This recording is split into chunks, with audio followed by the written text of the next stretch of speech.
Okay, good morning, everybody, and thanking you for joining us in another session of Virtual Bahrain.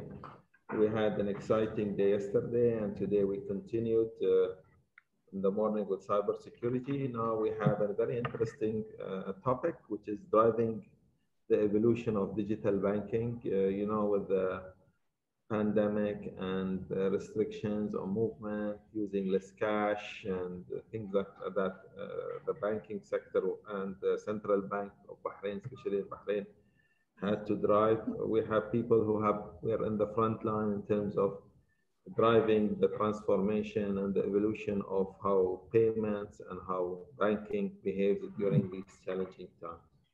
So we hope that we'll have an exciting 1.5 hours with our three speakers. Each one will give a presentation, followed by a panel discussion where we are looking forward for the audience to contribute. So as a reminder, you can go on the panel and raise all your questions that are interested. It will be good if you mention your name, where you are from, and be specific about questions, because if it's comments, we will not have time to read your comments, so they'll just be on the portal.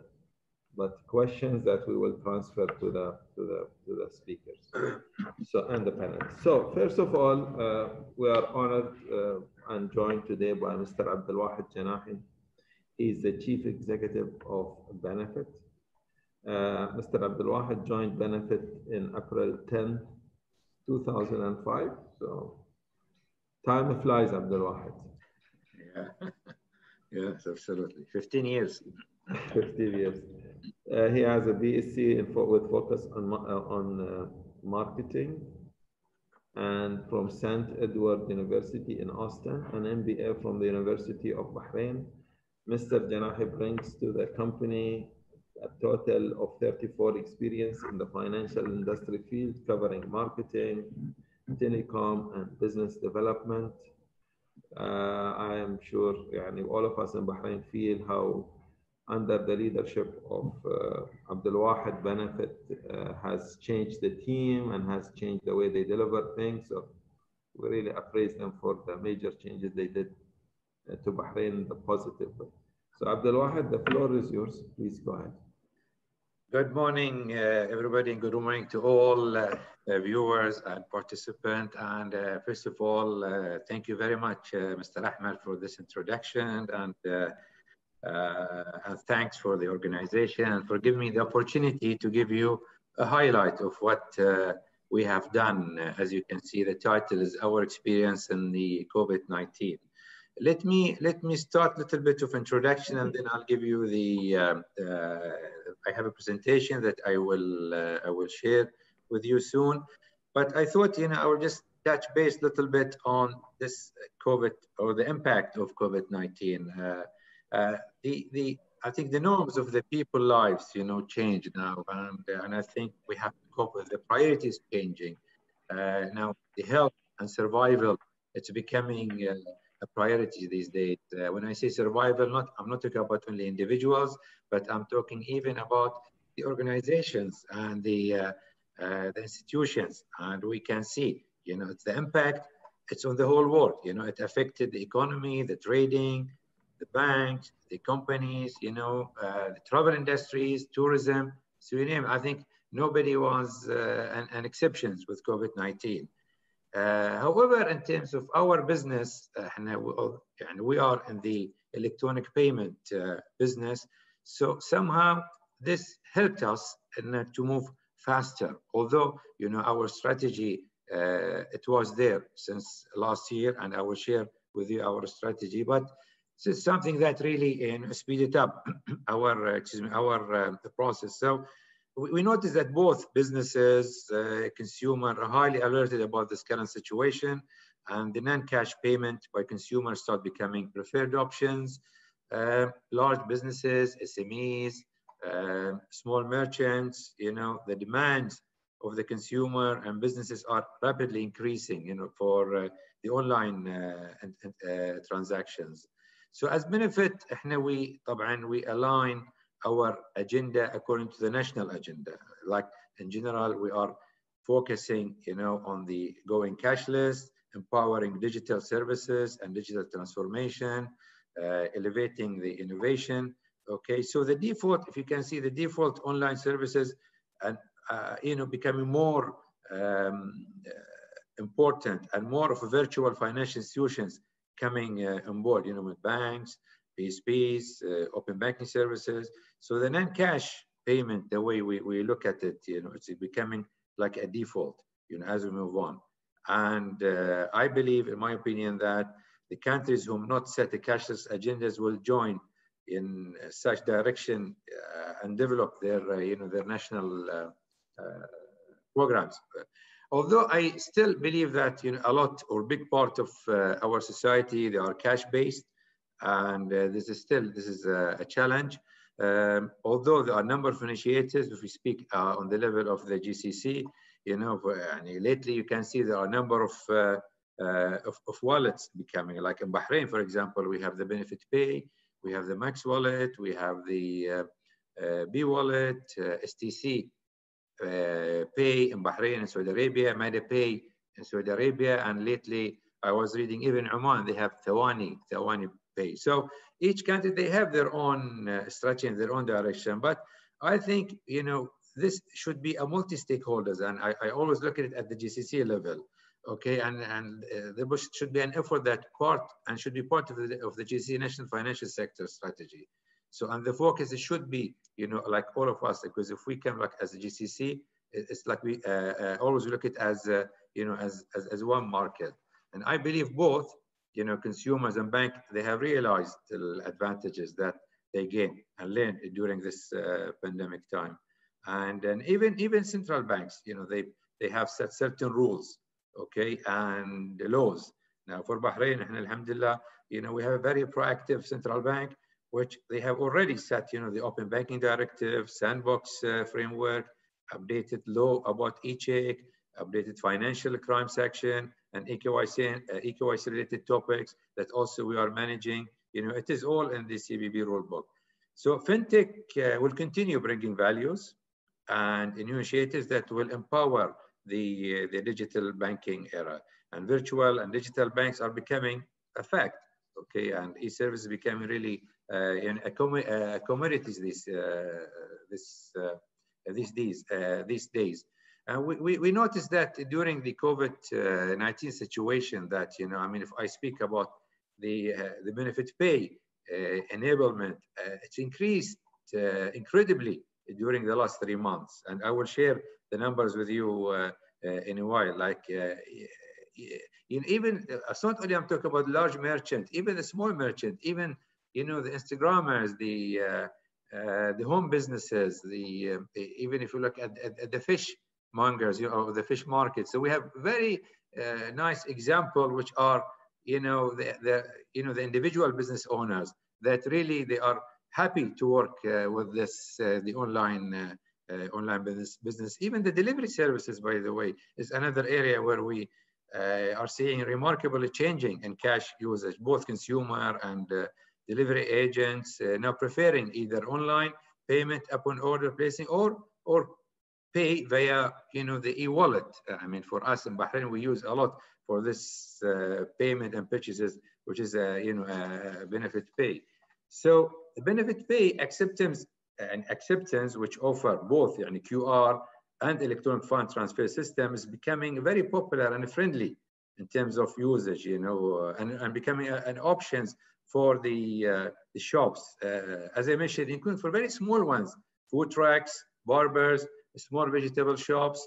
So that's the nice thing, now it's becoming so simple and so easy, where you're serving, from a big organization to a very small individual owner. So that's the beauty of this, I would say, the online. So let me now, since I thought I give you a little bit of interaction. So you can see now my slides, right? It is there, right? It is. I want to share with you our benefit experience. What we have done and what is our strategy. If we look at the strategy, if you look at this slide, we work on basically on 2 pillars. Okay, so the first pillar is we call it Benefit Plus, and the Benefit Plus lifestyle platform and include, so those, what do I mean by lifestyle? It includes services that relate to the food, services that related to the shopping, services related to the mobility, okay, and even the marketplace. The other pillar is the data. Now the data also is becoming a very, very crucial, important, and it is, I look at it as a power. So we are now handling or managing the Credit Reference Bureau, okay, of Bahrain, and we coordinate even, although there's still no link between the GCC, but we are coordinating between the GCC. Now the Credit Reference Bureau, you know, it helped a lot the banks and even non-banks, so, you know, in terms of making decision for credit facilities. So the decision, as you know, it will be made, it will be based on facts and figures rather than, you know, subjectives becoming, you know, more objective. So the data is very, very important. Also, we are working now, we're trying to work, inshallah, hopefully by end of the year or beginning of next year, you know, to establish something called SME 360, where we help the small to medium organizations where they have a proper data. So this can be provided to the banks, and so both the banks can, you know, provide their credit facilities on numbers that they believe it's correct. Okay, so that's the two pillars. Other strategic initiative already we have also worked and also we have delivered, like tokenization and contactless. I'm sure people in Bahrain, they heard about the step and go using the mobile. So this is already almost now, I would say, was introduced 3 weeks ago, 2 weeks to 3 weeks ago. And other services coming as we speak, you know, the wage protection system, okay? And we are also working with the e-check in coordination and collaboration with the central bank, and also enhancing our EKYC project. So we are working with the banks in order, although this EKYC was introduced almost 1.5 years ago, but now we're trying to make it more of an API connection between us and the bank. Now, this is the strategy. Now, what our goals, you know, it's very simple. The goals, it's, you know, it's, as you can see, the first one, you add value to the entire Bahrain community and beyond. It is worth mentioning that when Benefit started, you know, the purpose was adding value to the financial institutions, but now the horizons change. Okay, it's adding value to the financial, non-financial, government, private institutions, non-profit organization. So the scope and the horizon, it's serving the whole Bahrain. And the second one, obviously, it's our team. Okay, and this is our commitment that always you should become innovative and provide services that make the life easy for the people. Services that, you know, people, they can transact in a very simple, convenient manner. And this is where we're going to talk later about the, you know, the benefit pay in a while. All this, I mean, in terms of the strategy and the long-term goals, okay, it's based on delivering the national direction and priorities. Okay, so you can see 3 of them. We work towards the cashless society, and we work towards the digital economy and society, and the number 3, which is sustainable innovation. So our mandate is it is an ongoing process. You know, we should keep adding the you know, the new features and new services, and this all based on you know, the direction of the central bank, okay, as well as we work closely also with the Information Government Authority and with the ADB, and we're trying to be within the frame of the Vision 2030. So that's our direction, and we know where we want to be, and hopefully in a few years, you know, as they come. So, so as we move on, I thought I will share with you some statistics to show you that this is done by Ernst & Young, okay, and that to show you that how the people and the behavior changed in the last period. I mean, like for example, if you look at the Saudi Arabia, you know, the Carrefour, they're saying that, you know, they have reported like 800% rise in the online grocery. People, they don't go, they just do an online shopping. They don't go to the premises, okay? And the habit, which means now it's 92%, as you can see, that's from UE and KSA, is changed.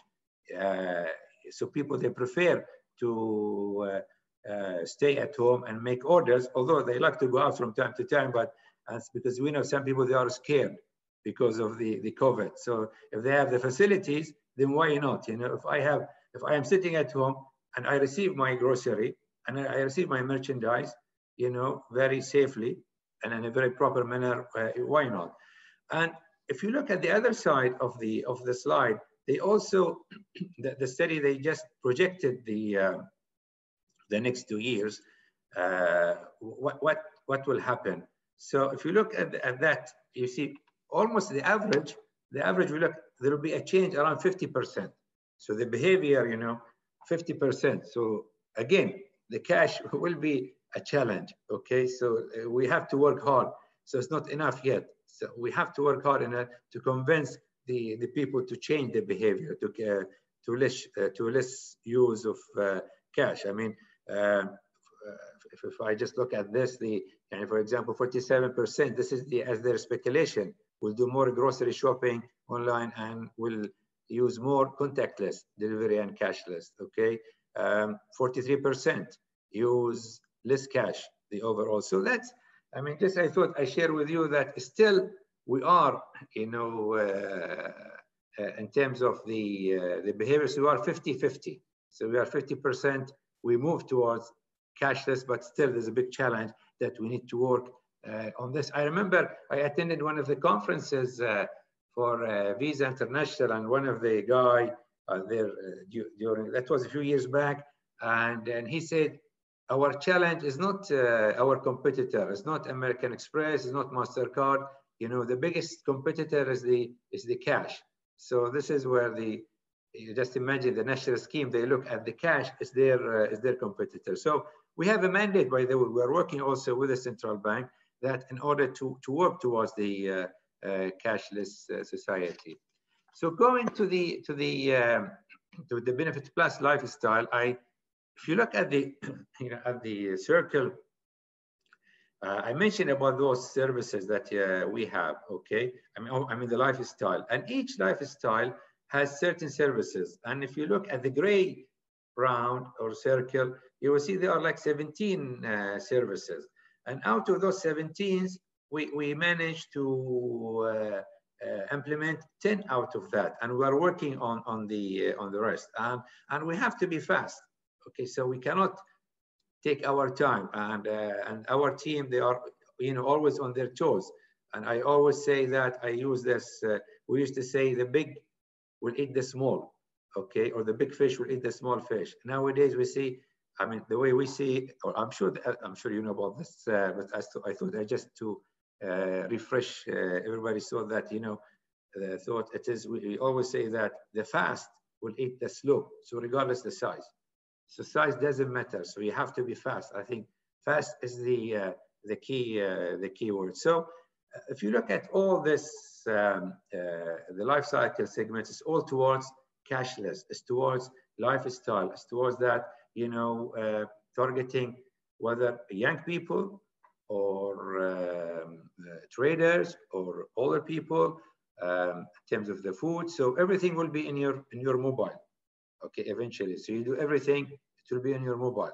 It will be your account, it will be your bank, it will be your health gadgets. So everything, that's the aim. I think it's not only us, I'm sure the others will, you know, will move towards that as well. So if we look at the benefit pay, okay, and I will share with you, because I like figures, to be honest, and this is a real figures. You can see now Fawry Plus, I'm sure the people in Bahrain, they know Fawry Plus is you transfer the money, you know, it's from account to account, and it is 1,000 dinar and less, okay? But you can see the jump in 2019. The amount was 321 million, okay, in terms of the value. And look at total value in 2020, it's 1 billion. And we're talking about from January till August. So the numbers talks, Okay, so the number talks that, you know, people are really moving towards cashless. And this is, by the way, only on Benefit Pay, on the app itself. Now, the Fawry Plus, it is something that available on the platform, and there are other means and other channels that people use. So I'm just sharing this number with you on the e-wallet that we have, which is a Benefit Pay. So this Fawry Plus, it is for 1,000 dinar and less, and the average transaction, believe it or not, it is around 60 dinar. And just imagine it's 1 billion. I'll share with you another number now. For example, during the Eid holiday, for 3 days. Okay, now during the Eid, we have this, we call it Eidiyah. People, they used to give cash to the kids and to their children. Okay, so in 3 days, we had around 22.5 million dinars in terms of transferring using just the Fawry Plus on the on the Benefit Pay. The other service, which is Fawry. Now Fawry, it is above 1,000 dinar. Okay, and mainly it's used by the corporate. They use it for the salary transfer. They use it by the government. So there are many corporates. So this is, and anything above 1,000, it is unlimited. So you can do the transfer. Obviously, on Benefit Pay, on the application, no, there is a limit around 15,000 dinar. That's at least, you know, to control the amount of the app. So again, you can see 34 million, okay, in 2019, and from January 2020 to August 2020, it's around 133 million dinar, and there's almost 291% increase. So again, this gives you another example. This is mainly used by the businesses.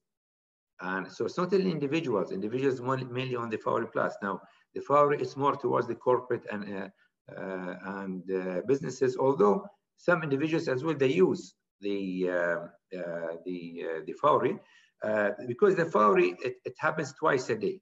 By the way, it's worth mentioning that the Fawry Plus that I talked about earlier, you know, the balance, it is happen instantly.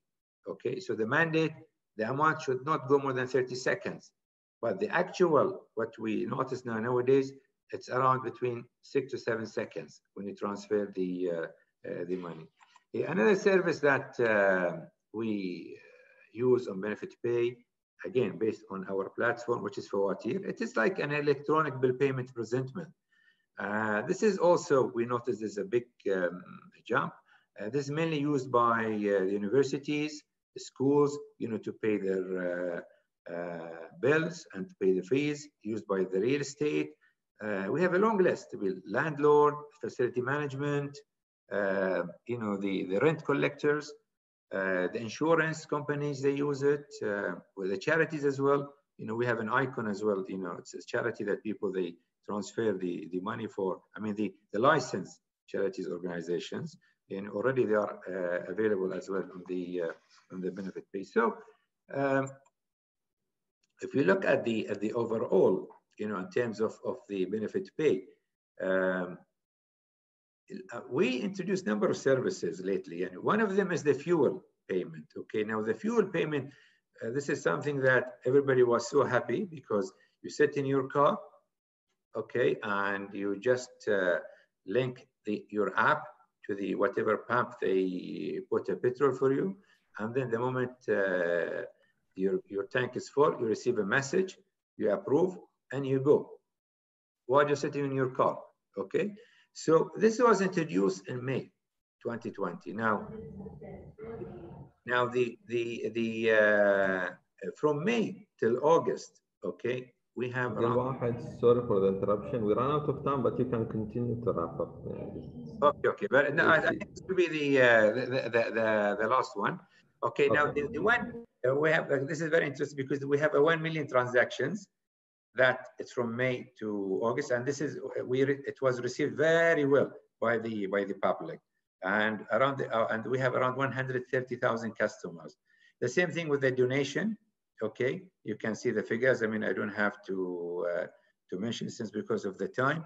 The same thing with the remittance, by the way. Now the money exchanger, they have also, they're using Benefit Pay. The last one, which is the scan to pay, which is for the purchases.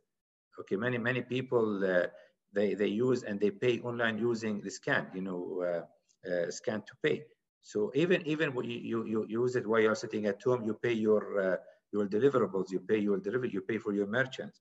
So overall, if you look at the benefit, our contribution, benefit pay, I mean the cashless. That's when I said I'm focusing on the cashless society. So in 2019, if you look at the amount, you're talking about 363 million dinar. But if we talk about from January to August, it's around 1.6 billion.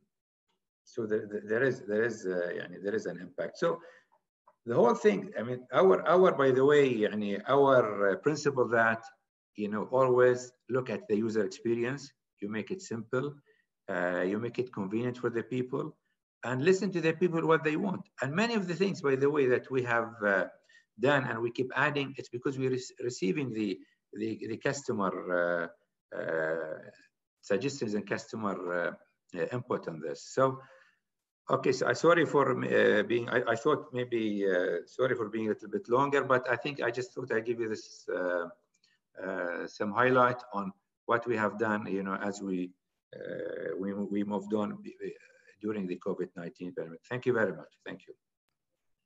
Thank you very much, Abdul Wahid. Now it's okay to run over time, didn't run over time too much. And I think I agree with you. Numbers really talk because they show the progress, they show the change. So thank you for sharing all this information. And I'm sure we will have a very interesting panel discussion and questions received from the public. We will move on now to our next speaker.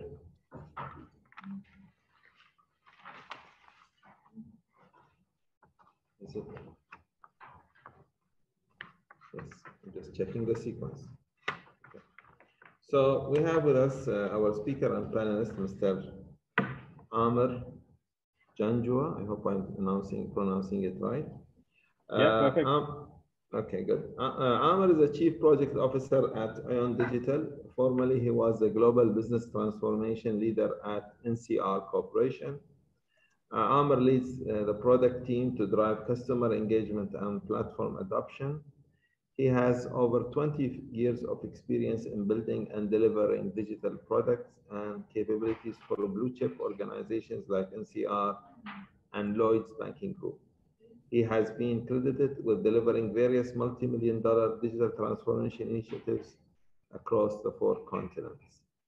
We will be happy to listen to you, Amr. Your topic is AI-driven digital banking transformation.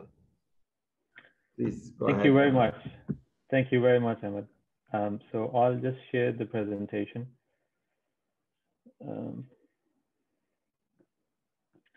And by the way, very interesting kind of insight from Brother Abdul Wahid. Very interesting. Okay, so can you see my screen? Okay. All right. So let's start. I think it's a really kind of interesting topic when we talk about digital transformation. So I think before I start kind of talking about the topic itself, it's important to set the scene. So as you mentioned, my name is Amir, Chief Product Officer with Aon Digital. Some of you might already know Aon Digital. So Aon Digital, we basically very simply we say we build digital banks, rather intelligent digital banks. And I think when we talk about digital banking evolution, intelligence is really, really important. We have got 5 clients at the moment. We have got 12 mandates across GCC. We have got 7 core products within our kind of product line. And the kind of problems we solved is kind of around a very kind of a first thing on the top of the agenda for us is around building customer trust on technology. I think that's what we do. So the customer feel emotionally connected when they're dealing with technology and when they're dealing with financial services. So I think that's the very first thing we do. Then we just kind of focus on bringing innovation to the market. Also, I think some of the key solutions kind of we provide to the market is going digital with the minimum upfront capex and also reduce revenue attrition to other digital banks and the neobanks in the region and in the country as well. Obviously, we are Bahrain based, so that's why really, really good to hear this kind of insight from Benefit as well. So I think that's a very brief insight into what and who Aon Digital is. Again, just wanted to connect it back to previous conversation. It's very important to acknowledge where we are today, and it's very important to understand how this COVID situation is impacting us. So very simply, if we think about, we recently picked up this kind of survey from KPMG. All the indicators were very positive in 2019, and now they are really giving a kind of alarming, alarming kind of notice to everybody actually, who is in the financial services, and not only in financial services. It's basically touching each and every industry which is part of this whole ecosystem actually, where we live as a society. There's quite a bit of a challenge, which is happening at this stage. So I think just keeping that number in kind of a mind to make sure that we have a kind of a different baseline to start with now actually. Critical to keeping the same kind of a theme in mind. So that was a PwC kind of a survey. Our kind of a strategic partner, Qarar, they have kind of really gone out to the market and very much focused on COVID-19 and how digital banking evolution is happening in the market. They have spoken to a large number of GCC-based clients, and the kind of a key message which is coming out that digital banking is on the top of the agenda for every senior leader or C-level leader in the region. However, where they are in the journey is slightly different. And when I say it's slightly different, it means some of them, they kind of think they're fully prepared for this. Some of them, they're thinking they're partially prepared for this. And some of them, they're really thinking through what needs to happen actually in this space. So there's quite a varied kind of a response. I think typically when I think about any calamity like this or unfortunate event like this, I don't think it breaks things. I think the way it happens, it really highlights the things which are not working already actually. So, and if you think about COVID-19, obviously there's a massive kind of impact from, from health perspective, unfortunately. But if you think about it, digital banking, we've been talking about digital banking for decades now. I think it's at least, 1 decade, everybody's talking about this kind of technology-enabled experiences for the customer. But, we haven't been focused on this yet because we thought that the model we are working right now is kind of working at the moment. But, one of the examples over here I had kind of, because I did have this webinar actually yesterday, and one of the example I've given was basically from Benefit. And, I think I would not use that example anymore because I know we've already seen quite a bit of an insight about Benefit. So how people behaviors are really shifting and how the things are moving more towards kind of a digital. I think that's kind of itself accelerating the digital kind of a need or digital evolution, if you want to call it. One of the studies from McKinsey, did kind of a talk about US, and they're saying the digital adoption has increased 20% just in financial services in the last 6 months, basically. So, again, there's another discussion whether how sustainable that would be in the long run. But we have seen massive amount of shift from consumer, from technology organizations, and even from regulators as well to enable that digital shift into the right space. So just kind of thinking about the challenges, again, including COVID as one of the key factors as well, recent factors, if you want to call it. So if you think about challenge, it's all about trust. That's how kind of I see this. And it's all about customer trust.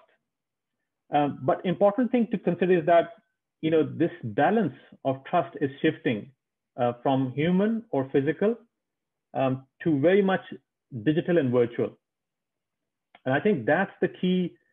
And I would kind of see this as a paradigm kind of a shift over here. So shift is happening, and there are three key factors, if you want to call it, in this shift. This is a very fundamental shift which is happening. There are three key factors over here. So one is about consumer behavior. Then you think about this, tech players, so, big techs and fintechs. And then you think about the regulators as well. And, I totally second this previous conversation about Bahrain. I believe CBB is a very progressive and forward-looking regulator. So again, they are bringing a lot more constraints or opening and removing a lot more barriers as well at the same time to create that innovation and create that competition in the market. So these three factors play a very critical role. Just imagine, if I just take the first one, consumer behavior. Interestingly, and I think most of us, we know that, around 60% of the population now in GCC is millennials or Gen Z actually. And these are the kind of people who are very much native digital. They exactly use digital for, from ordering food to, sending messages, to sharing their emotions, to even doing their financial services as well. So I think that's a major shift which is happening in the region, which is kind of driving that adoption rate as well. On top of it, if you put big techs and fintechs in the picture, they are creating that different type of customer expectations actually. I'm a big user of Amazon. I'm sure most of the people are in certain regions where it's available. If you think about Amazon, the way, the convenience, the ease they kind of really give to me is just second to none. Just imagine their Prime, Amazon Prime. So far, I think they've got 150 million customers, and that's one of the largest successful loyalty program in the world actually at the moment. So just imagine how they're really transforming that behavior in instant gratification and instant kind of reward, if you want to call it. So I order something today. In some cases, I deliver or I get delivery on the same day. Doesn't matter what I order. And I order something today, latest I'll get something tomorrow at my doorstep.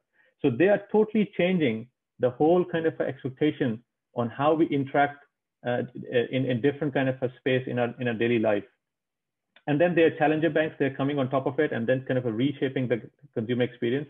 If you think about these neo banks and challenge banks, the whole, I think the whole, unique point for them is how they improve the customer experience. I think that's what they are working towards.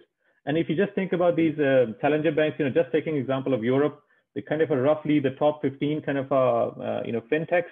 They kind of around, create the value or kind of a valuation of around $44 billion kind of dollars at the moment. So it's kind of a really building big time, at this stage. So I think I've already touched base on the regulation. So I think the key, takeaway over here is we need to enable technology to build a sustainable customer trust. I think banks have got, or financial institutions have got no choice other than creating that trust with the customer using technology as an enabler, and also offering that very specific, I call it hyper-personalized. I think it's kind of a word used quite a bit, but hyper-personalized financial services with speed and iteration, at kind of a really a minimal cost. So now I'm just going to go into a bit more detail about, what this AI-driven kind of a banking I'm talking about, right? Just kind of, and then give some kind of use cases as well. So think about things about traditional versus digital, right? I just kind of touched base on instant gratification, instant feedback loop, instant reward. This is kind of a very much not possible using traditional kind of a methods. So I kind of really, perhaps, I don't have any polls over here now, right? But I would, love to throw this poll at the audience and today on this kind of conversation. How many of us, for example, would like to queue up to inquire about a transaction or, or withdrawing of cash or doing a check, right? How many of us would like to queue? How many of us would like to really start working with the bank to arrange a kind of finance for my car? It would take days or weeks actually to do that. How many of us, if something doesn't go right and we want to complain to the bank, how many of us would really like to write a letter and really either post it or go and send a deposit or give to somebody to say, hey, I'm not really happy with your bank. How many of us would like to do that? I think the numbers are going down. I think where the things are moving, just imagine I take a photograph and my check is submitted. I walk into the dealership, car dealership. Before I choose my car, I have got an offer from a bank actually on which car can I buy. And just imagine, I can split my, payments at the POS, right? I think it's already happening as well. So just imagine you go, you buy something big, straight away, you can just really pull that, into a credit rather than just kind of paying upfront for that kind of item. How many of us want to send money overseas with a couple of clicks? How many of us, even very basic, how many of us would like to open an account from anywhere in the world in 10 to 12 clicks? I think if you think about it, what I'm saying is how many of us would really love to live our life the way we want to, right? And I think the answer is most of us would love to do that, most of us. So, and, I think what COVID has done, it has kind of increased that, migration towards or adoption towards that whole idea behind technology or trusted technology and how we can really do all of these fantastic, and rather how we can live our life using those great kind of, bring that ease to life, I think I would say in simple. So if you think about, what's the kind of a standard banking, right? And again, we are talking about evolution of banking. So, I think the attention, especially giving this kind of a COVID-19, what's happening around us, and I just keep referring to it quite often because it's quite an extraordinary situation right now. We need to get the basics right, when it comes to the standard banking, because we don't want to, as financial institution or as a bank, we don't want to lose customer trust during these times. I think these are the very critical times, and we need to start building that, emotional connection with the customer even during this time. Because remember, customers, they do remember who was there at the time of need. And I think these are quite difficult times. I think what we need to really do, if customers can't really, go to the, branch or do some activity, etc., we should be there where we can really help them to achieve those goals. So I think something which was like, if you go back 2 years, things like digital customer onboarding, you go back 2 years, it was kind of early days and, lots of institutions, they were thinking about it. We need to do that. Now it's becoming a kind of a baseline for the digital banking, right? And again, now, banks like, Jazeel or banks like Ila or Live, they're kind of really getting to the next kind of a level of these kind of capabilities. And I think Brother Abdul Wahid also mentioned about, digital kind of a customer onboarding or eKYC, adding more kind of robustness, adding more digitization, adding more kind of a connectivity, APIs, all of those things are coming in, but these items are kind of becoming norm these days, actually. Same goes for these kind of items as well. Only thing I would kind of really say over here, because of these forward-looking regulator we have got much more opportunities like, open banking and a lot more other kind of innovation coming in. That is really creating that value for us as a customers. And also it's creating that convenience for the bank as well to reach out to us and help us to make and manage our money better. So, I must say Bahrain is leading the open banking revolution or evolution, however you see this.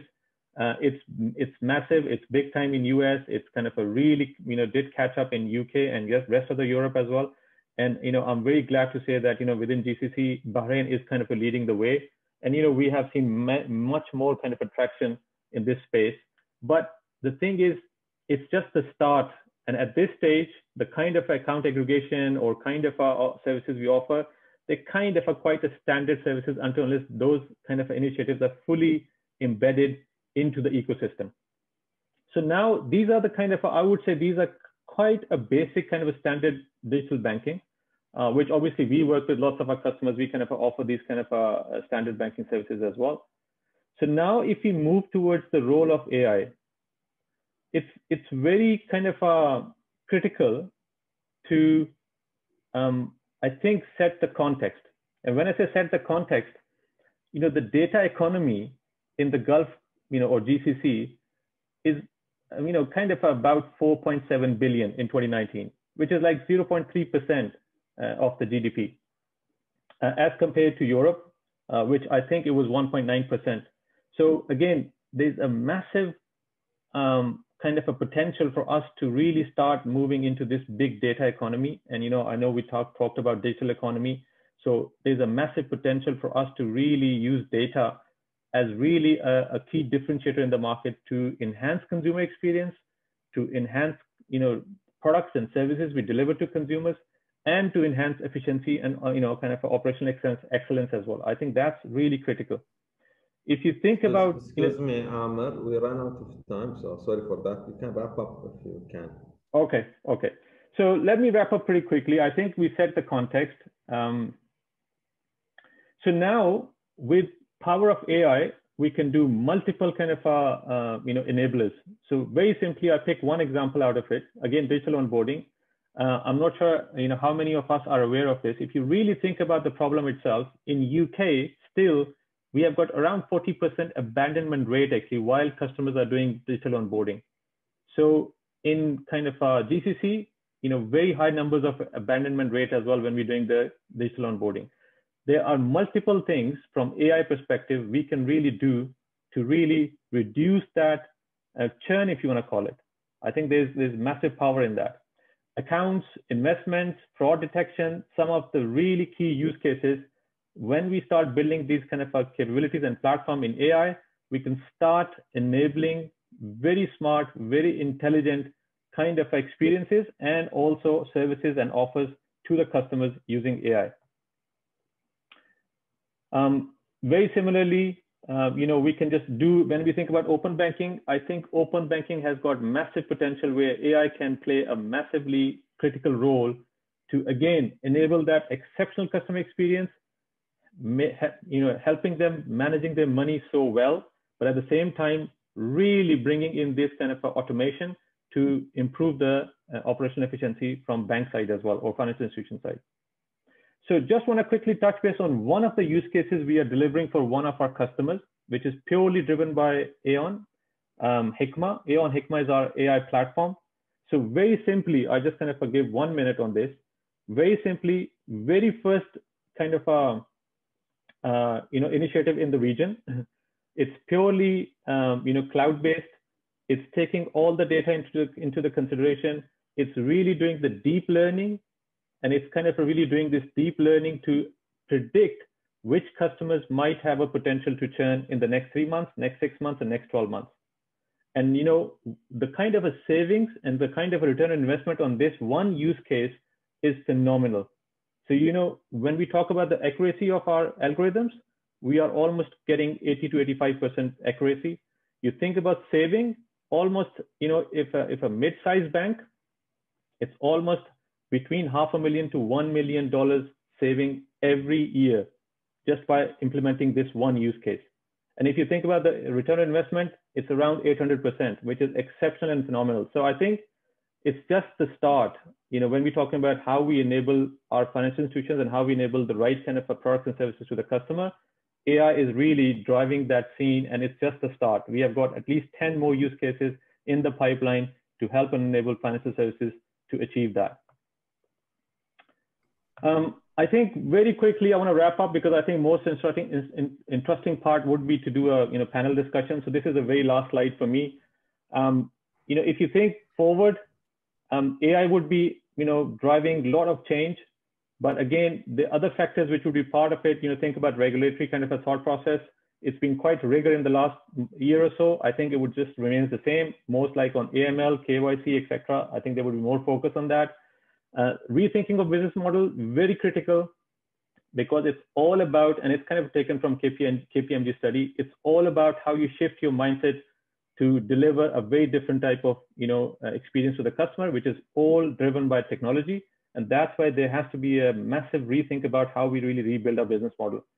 And I think customer innovation is the game, is the name of the game. If we successfully do it, I think there's no stopping for us. And finally, efficiency, again, because if we apply AI in the right direction, things like, automation, things like, deep learning, machine learning. If we apply all of these concepts in the right way, I think there's a massive potential for us to go in the direction of digitization. So with that, I think that's about it from me, actually. Thank you very much, Amr. It's a very interesting idea. Lots of discussions happening about AI for the last, at least, very extensively the last 12 months, but really finding the application and where you can get AI to work is the challenge. Hopefully we'll have questions at the later stage. So our next speaker, young, a woman in the banking. So that's the perfect future we see for banking. So I would like to welcome Zainab Jamshir. She's comes as her person. She's not representing her organization, so we'll avoid that. So she is experienced information technology analyst with demonstration history of working in the banking industry. A strong business development professional with a Master of Science focused on software development and database from Minnesota State University. And we would like to welcome her. Her topic is digital banking transformation projects. Welcome, Zainab. Please, the floor is yours. Thank you, Mr. Ahmed. Thank you for hosting me among the most, I would say, experienced. Maybe you need to make your voice a little bit closer the mic. Yeah. The microphone. I would like to say thank you for hosting me and thank you for having me amongst most experienced people in the region, I would say, and among different presentation. Can you view my presentation? You can view my slides. Okay. So thank you for the introduction. So I will just introduce myself. My name is Zainab Jamshir, and I work in the information technology field. I've worked with many digital transformation projects, I would say in Bahrain, in GCC, and in MEA region. I've worked on both parties from commercial bank perspective and from operator perspective as well. So I will just share some of the projects that some of the strategic or the big digital transformation projects that are currently ongoing in the region. So since we have 15 minutes and we've heard the word digital transformation a lot in the past, I would say, couple of presentations and in the first day as well, I'll mention digital transformation word again, but with the focus and the banking perspective, I would say. And I'll try to focus on the realities of digital transformation rather than, and I'll just shed some light on the challenges and constraints that we're having in the current projects within the region, and to not get misled by the hype or the fanciness of the word itself, digital transformation.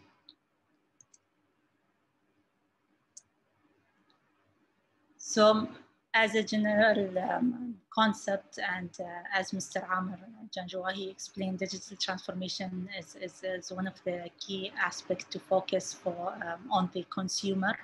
And it became nowadays a seamless or a natural experience for the users to have some digital products and services from banks, from operators, and from various financial institutions. So the whole focus here is the ultimate beneficiary, which is the customer, rather than the concept of automation and the concept of the technologies that are being used. Technologies are medium to use it in order to enable, as Mr. Amir said, to enable and easy the process for the users to do his or her transactions and so on. Digitalization is important. The third point, it says digitalization is required in banking without going crazy in massive investment, millions of dollars in the digital transformation. Before doing that, we should always have it step by step. When saying step by step, there are three basic concepts that we can go through digital transformation. Basically, we can start by responding to the new competition. As mentioned in the previous slides, the main focus is on mobile applications, and the users are always, especially as Mr. Amos said, the millennials are always attached to their phone devices. So the first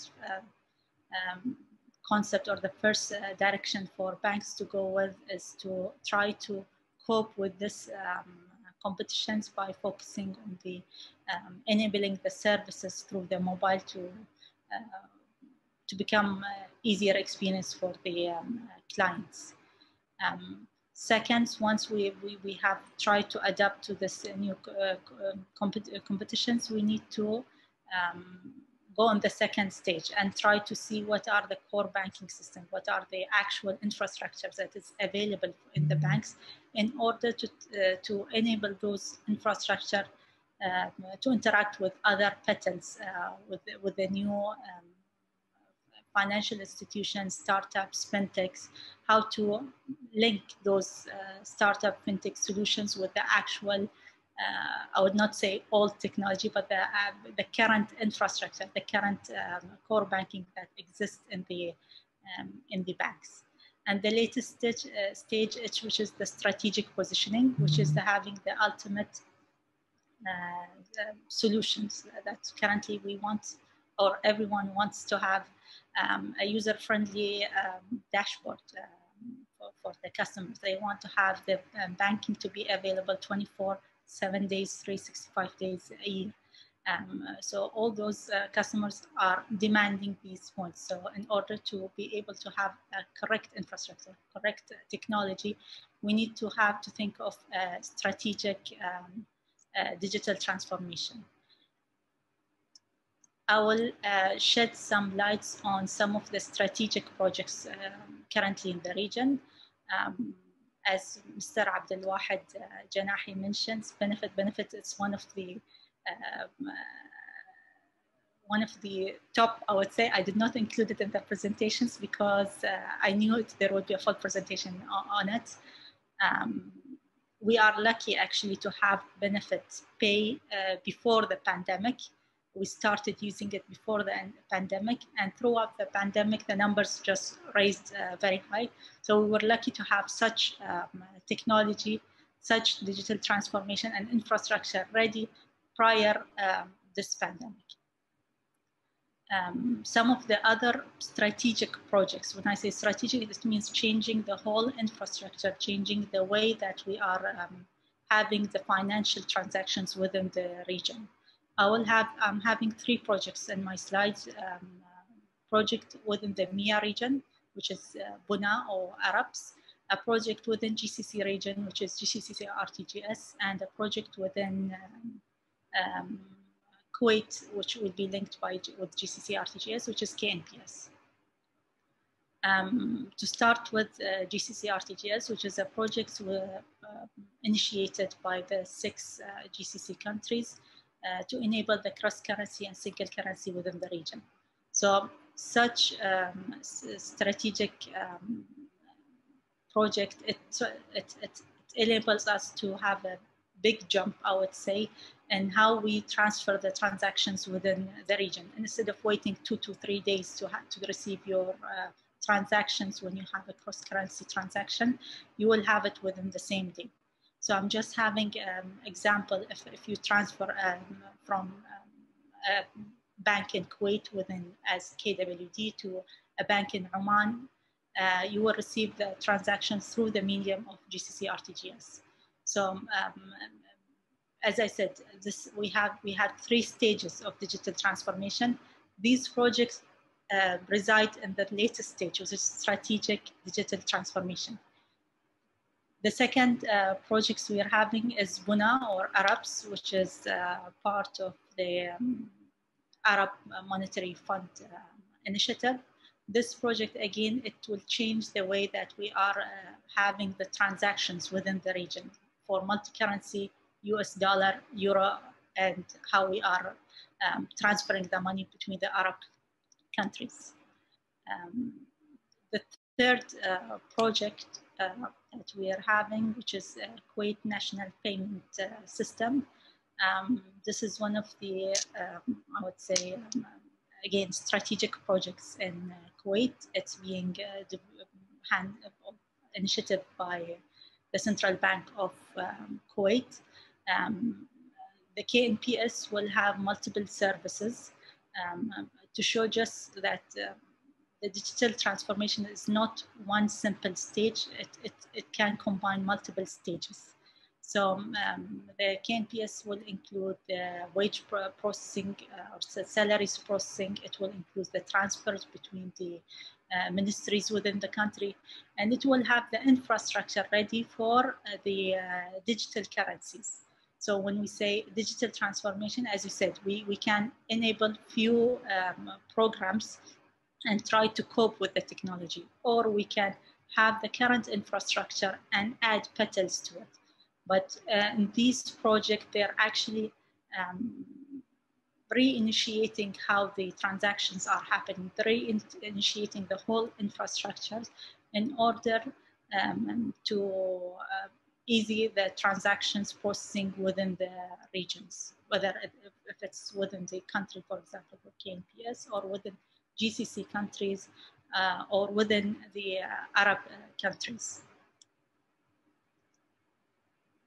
Some of the constraints, as I mentioned, that we will have the digital transformation projects, and the word, it's a very fancy word. We hear it a lot in the past few slides, but it will always come with some challenges and constraints. And to come to the reality aspect of it, the initiatives has started, but it comes with some constraints. Especially, I'll start with the constraints of the cross-border multi-currency digital currency projects that we explained, and then we'll have the constraints of digital transformation in general, if it's internal or external.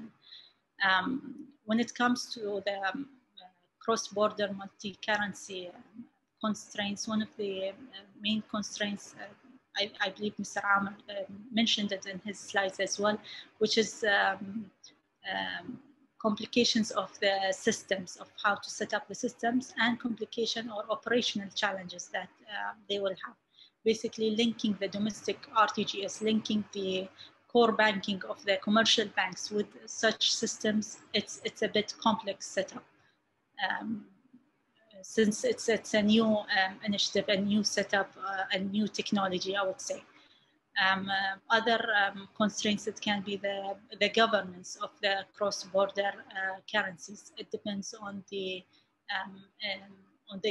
central banks of each country, and the rules and regulations that they will actually have to govern this aspect.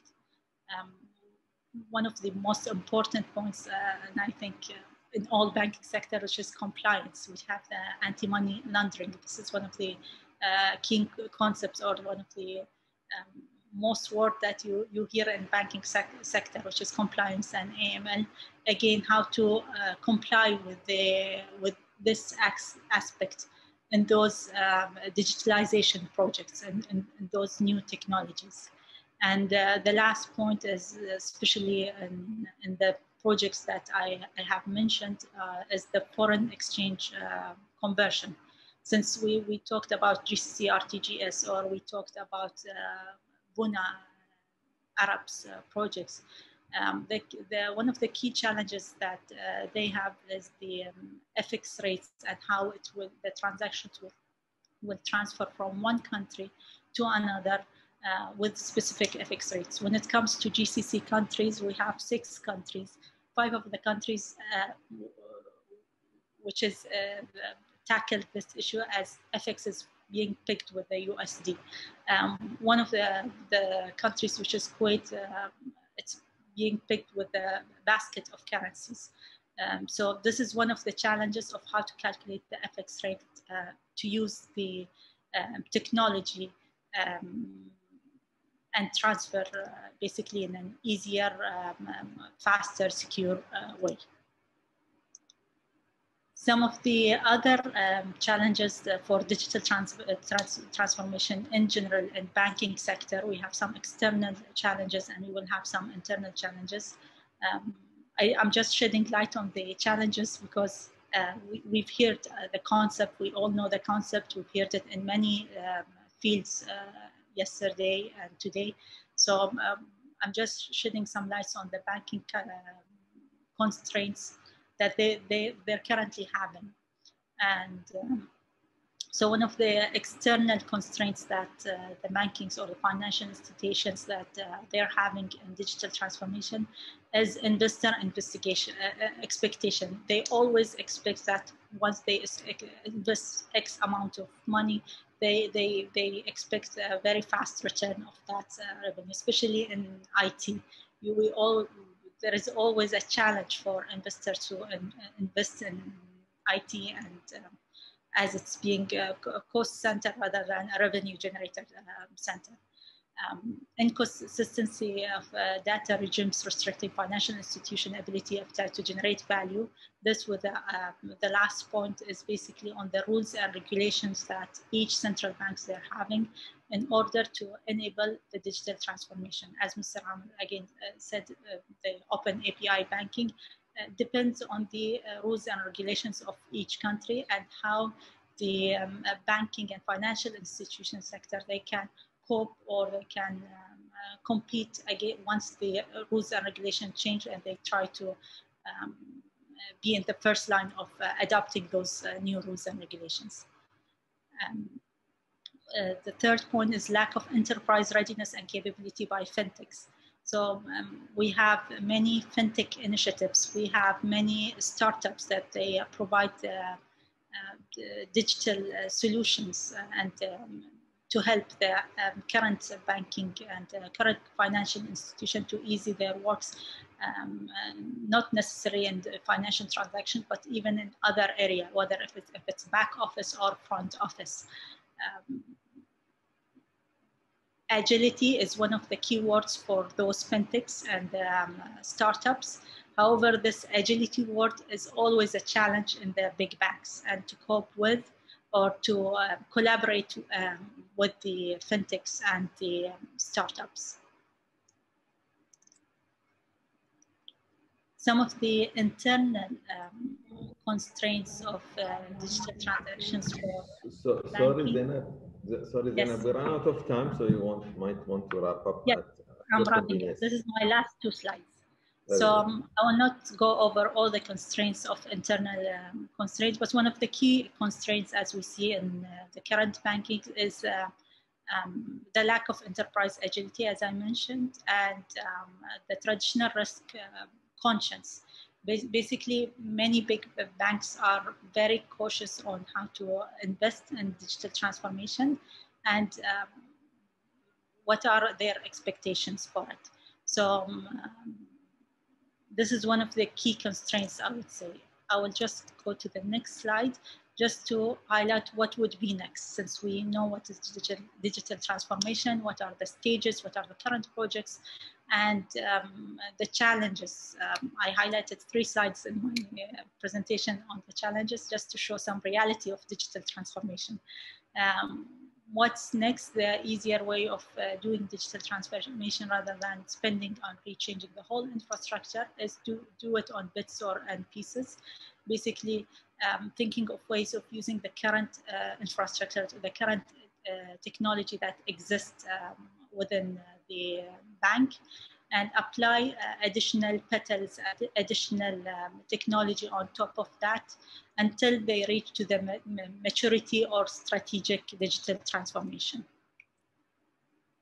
I would like to say thank you very much for listening to me for the last 15 minutes, and I will leave you with this call. Thank you.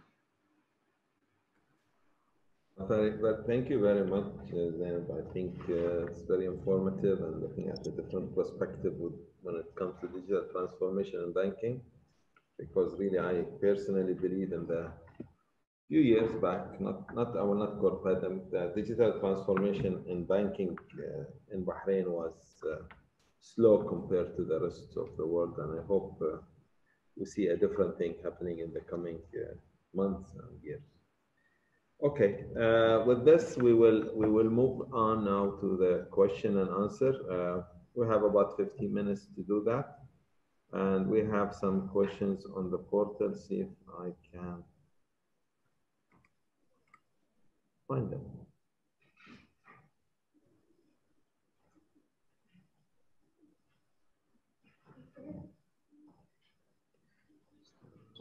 Yes.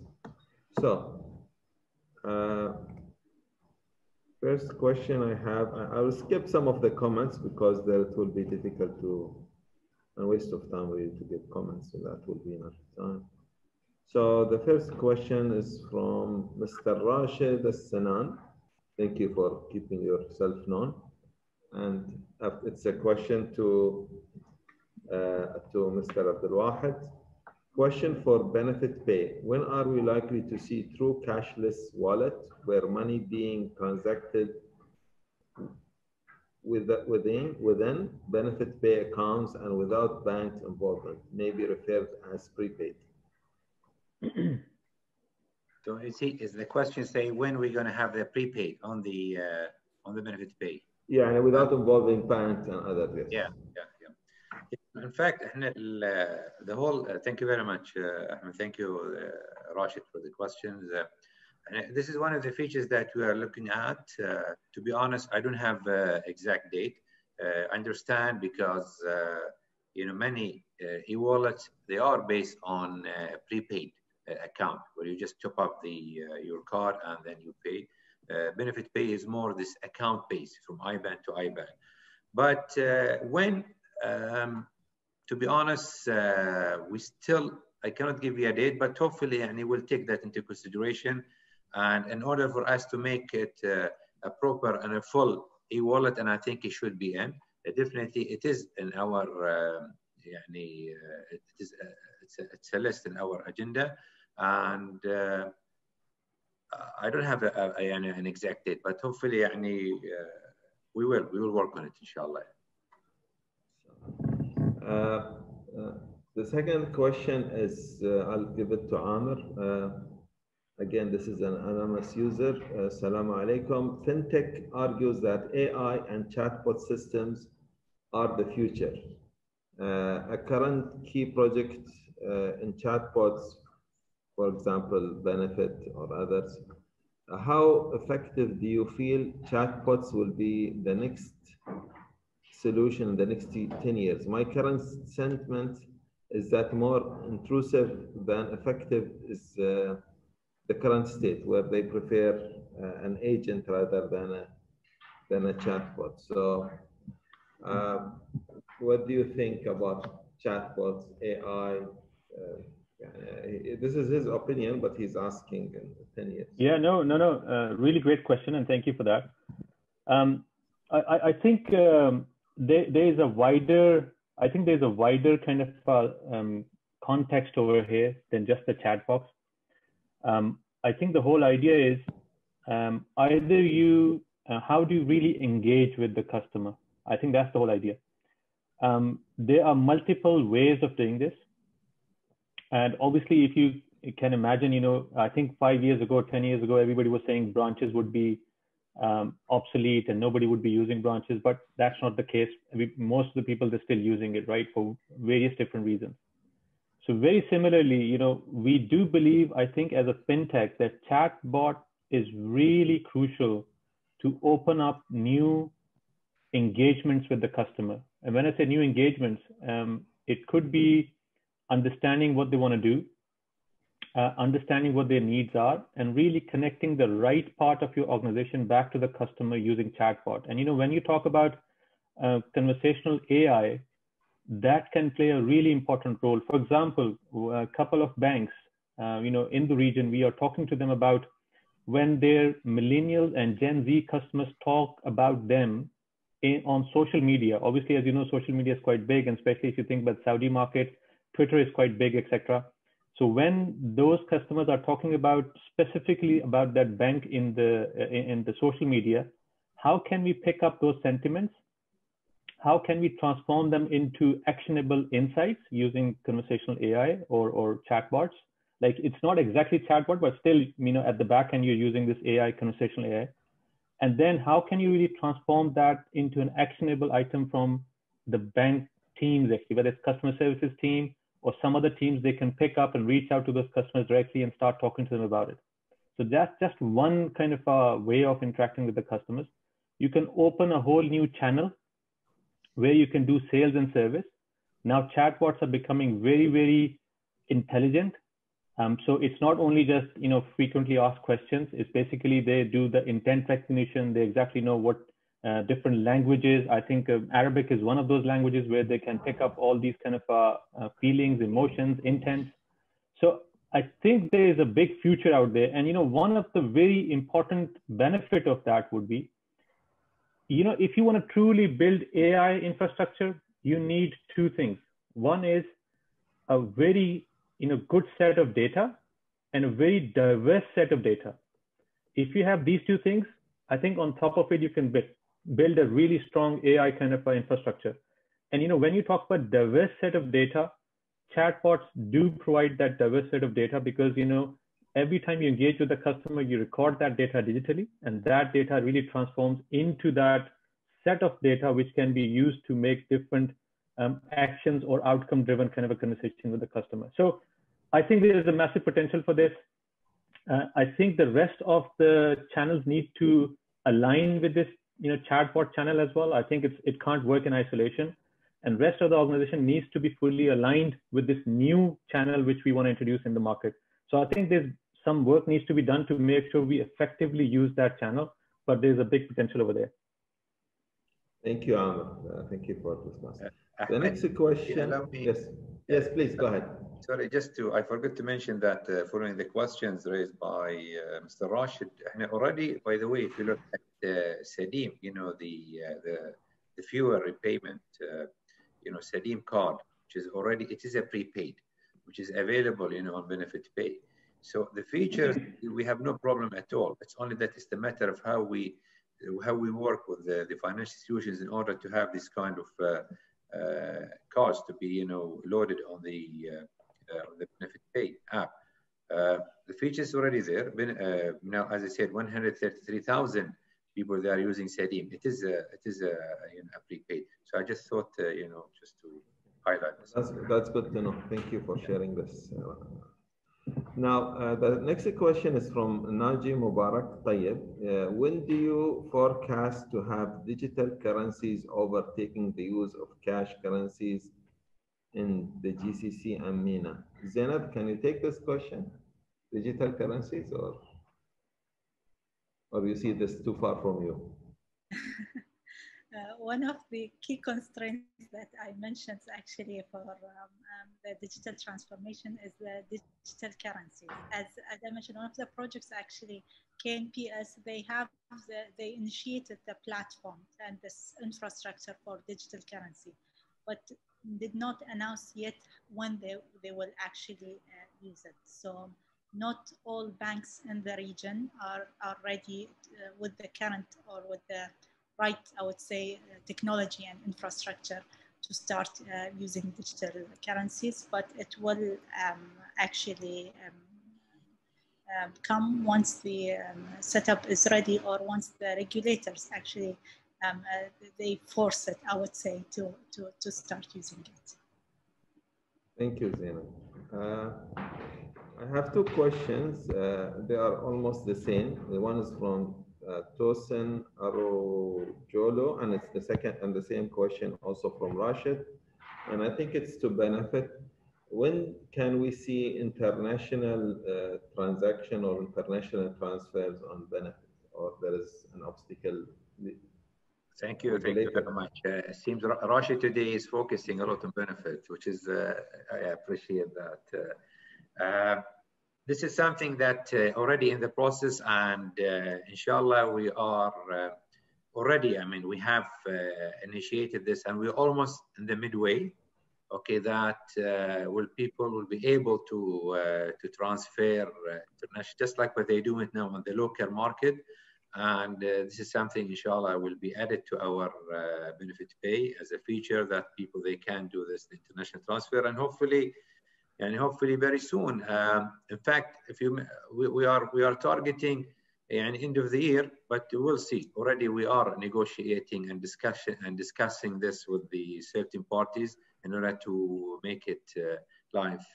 However, in terms of the purchases, now you can use benefit pay, anywhere in the world. Lately we introduced a tap and go, which is licensed by the Visa and MasterCard. So wherever you go now, you have your benefit pay, whether you go to the region, whether you go to Europe, whether you go to US, wherever you go. So benefit pay can be used outside Bahrain. So now we moved from Bahrain to the international market. That's for So I clarify, is this still it will go on it will not use a credit card, it will use both. To use both for the credit card, and it will be for both card. It depends on you which I mean as a okay. Yeah. So you can add to benefit now a credit card. You can, yes, you can. Now you can. In fact, many people they have added the credit card, but again, this it depends on the in terms of the relationship between us and the acquirers, whether they allow you to go certain. But as an app, it is capable. You can add, and it is there. So, in fact, I use it for certain purchases. But I mean, just going for international now, you can, because of the tap and go, because of the tokenization project that we have finished 2 weeks ago. So, and that's our aim. By the way, our aim just to move outside of Bahrain, inshallah. Yeah, you're making all the consumers happy, because my wife is going to be very happy. She was objecting that she doesn't want to use her ATM card now because it's from her account. Now using the credit card which I pay, she will make her life much happier. Yeah, that's the purpose. She can tap and I pay. That was one of the use cases, Brother Ahmed. That was exactly one of the use cases. Yeah, in fact, one of the things that it's interesting that you mentioned this, Mr. Ahmed. One of the things that you see, the idea, it's a small feature, but has a big impact. Yes. Okay.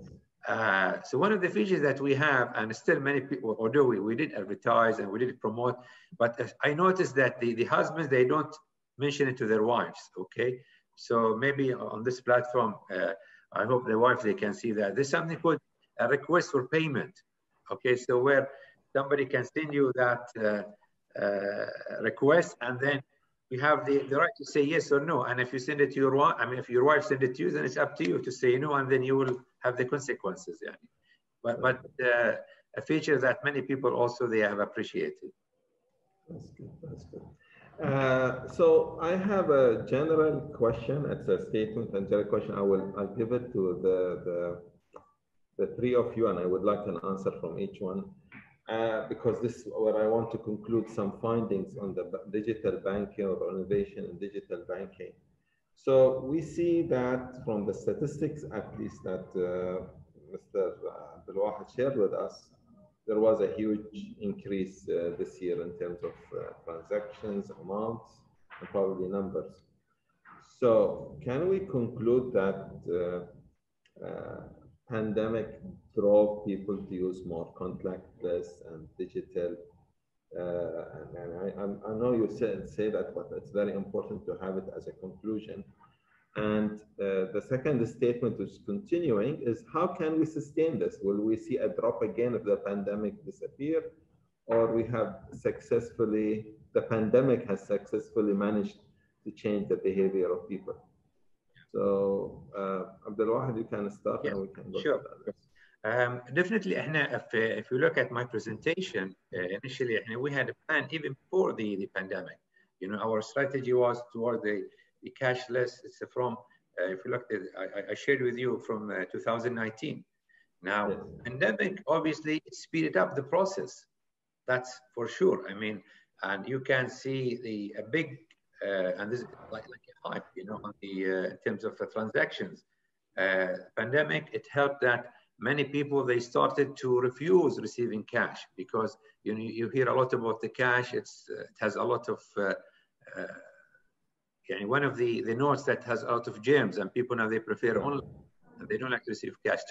So the pandemic, yes, it helped. In fact, it's not only I'm talking about, even of the normal. I mentioned about this the fishmonger, you know, the fish, the guy who sells fish in the street.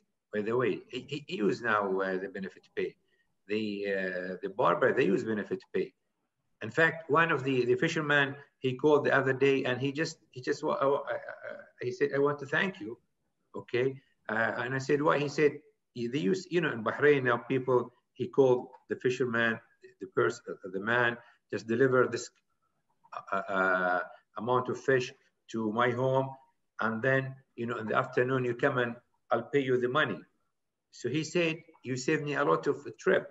I mean, he said, you saved me the trip because I used to go twice and I used to wait for my money, you know, until the afternoon. Now, when he calls me, I tell him this is how much. So he transferred the money and I just deliver the fish. So, I mean, the idea is you're helping the society in terms of the convenient, okay, and even saving costs. Now, the second part of your question, I think, no, people will not, will go, in my opinion, I think they will continue using the online because it is convenient and it's becoming obvious for many people and very simple.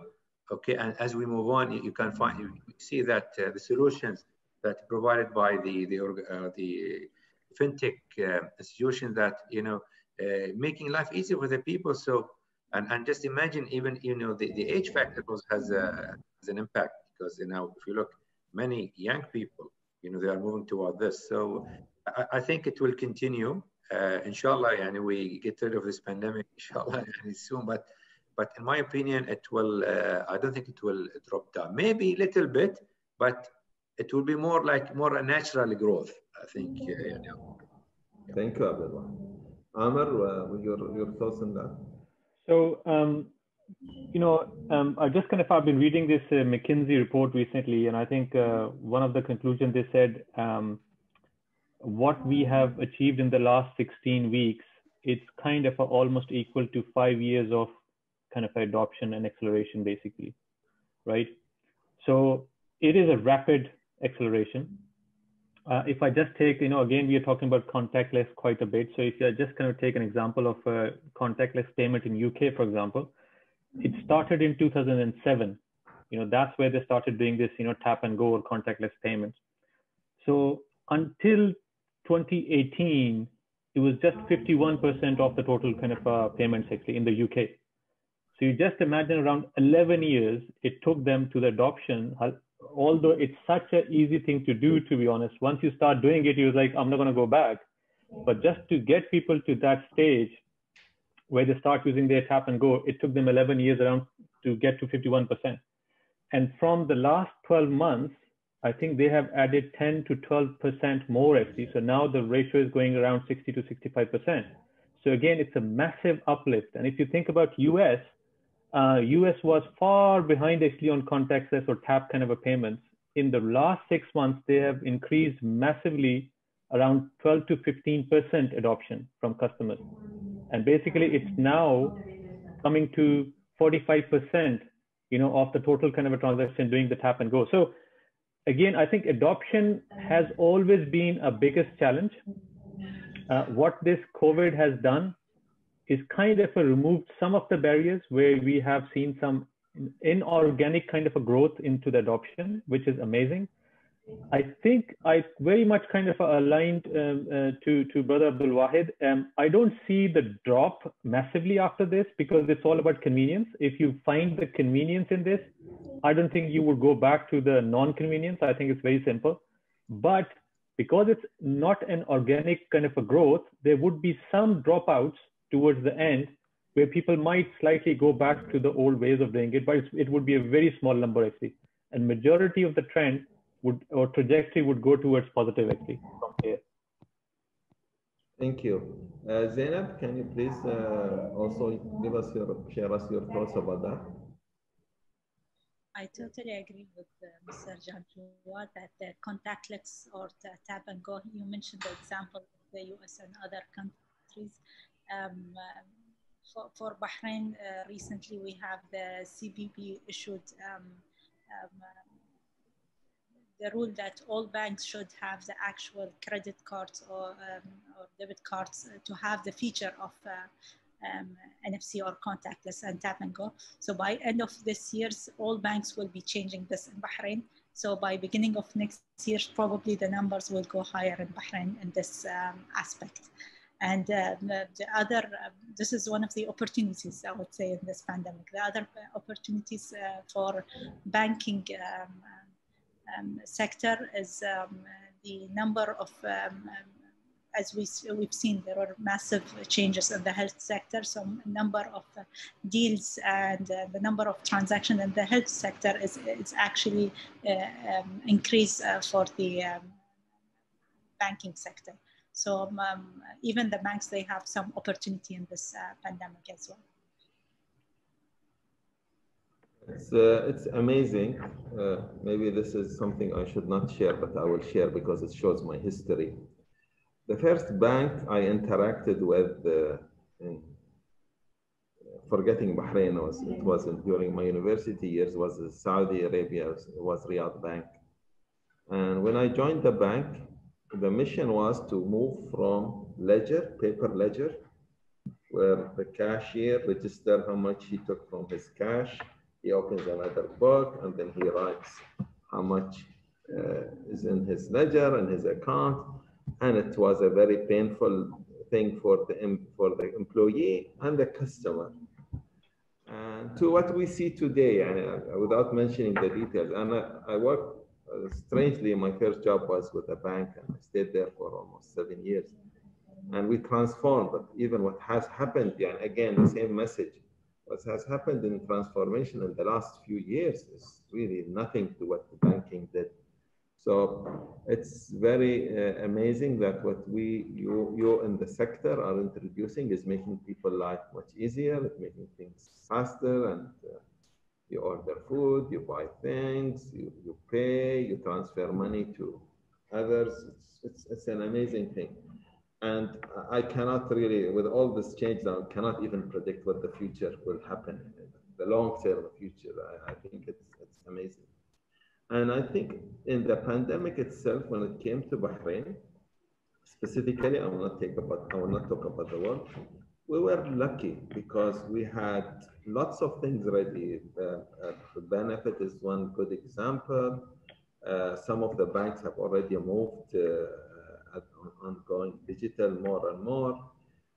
E-government was also ready. And imagine you're in a country that the e-government is not ready and lots of things. So we were lucky, very lucky that, and this is where I want to emphasize and to the audience and to the distinguished speakers, that beside the disadvantages of the pandemic and its negative impact on the health of people, their social life, at least with the technology, it helped us. It helped us better than countries which we were not ready and we did not have the technology. The leadership by itself has contributed a lot in terms of supporting the individual and the private sector. And I think the private sector and the banking sector and the healthcare sector also has contributed. So really, this is the true meaning of Team Bahrain, that everybody feels he contributed to the development of the country and supporting each other. So I hope next year when we have virtual Bahrain 2021, I hope we'll have even better stories to share, and stories beyond pandemic and things that are really driven by need, by customer needs, and the banking sector is more interested on AI, chatbots, international payments from benefit, and maybe more digital transformation projects. I would really thank you all. I have a final message to our audience.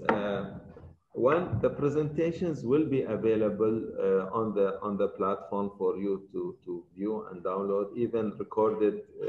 If anybody missed any session, this will be also recorded on the platform. The platform also has a virtual exhibition. We have about 50 exhibitors on the virtual platform. You are encouraged to visit the virtual exhibition, interact with the exhibitors, arrange meetings.